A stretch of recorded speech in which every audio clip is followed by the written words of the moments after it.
bons bem no Congo. Lelo tu fica de tudo dia tanto juin indépendance dia anniversaire 66e, hein? 66e anniversaire wa indépendance wetu wa Congo. Nunku mesmo em Kasongo, munganga processo Songo. Mumumba muvive período wa hakuta jaga sababu toni mpindeu. Muni kepo ko bani. Ndo ambile ni vitu ngaje to ndende bishi. Umugila haga sababu kufika hamlu mumba hamubuto kwa haga tsege per musée hal sacrifice ne ha pays central tsege sur mweto. Sur le plan politique et sur le plan économique vous bien bishi. Nana ona bitu bien économique na tsege ni bien chi bien politique bien bien Bandungu je ne peux bien machintu kai. Mungo tout ça ni mongo ameni première période wa haga sabu tumba de 1960 à 1965. Tu vois quoi ameni sur le plan économique.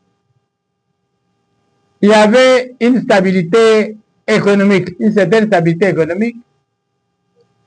Il y avait la croissance économique, le taux de croissance était de plus ou moins 0,1%, parfois même 1%. C'est pourquoi, grosso modo, nous disons seulement que c'était une stabilité économique. Alors, mais sur le plan politique aussi, il y avait une relative stabilité. Mais pas totalement, et parce qu'il y a eu quand même aussi certains troubles. C'était dans les Bandundu, mais avant ça, c'était la sécession du Sud-Kasaï, et la sécession katangaise. Et c'est sur le plan, c'est ce qui avait un peu perturbé la bonne marche des institutions.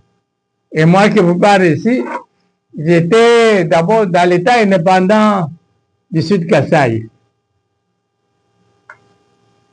Donc, sur le plan économique, il y avait une relative stabilité économique. Mais sur le plan politique, même chose, mais c'était quelque peu troublé par les deux guerres de sécession, katangaise et sud-kassaïenne.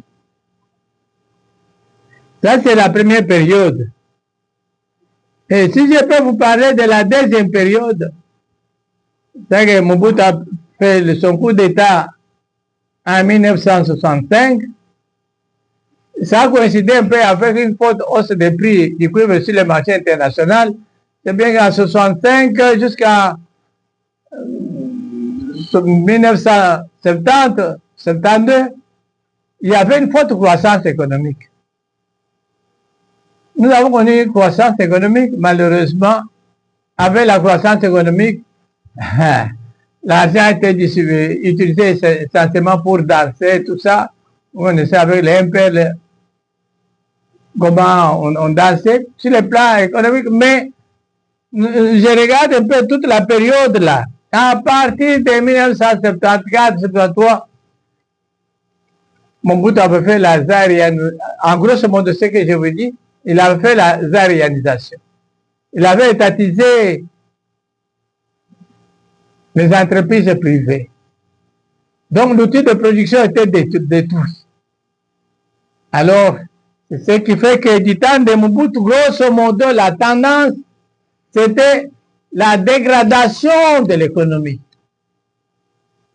Pour le régime Mobutu a connu la dégradation, la destruction de l'outil de production et une forte inflation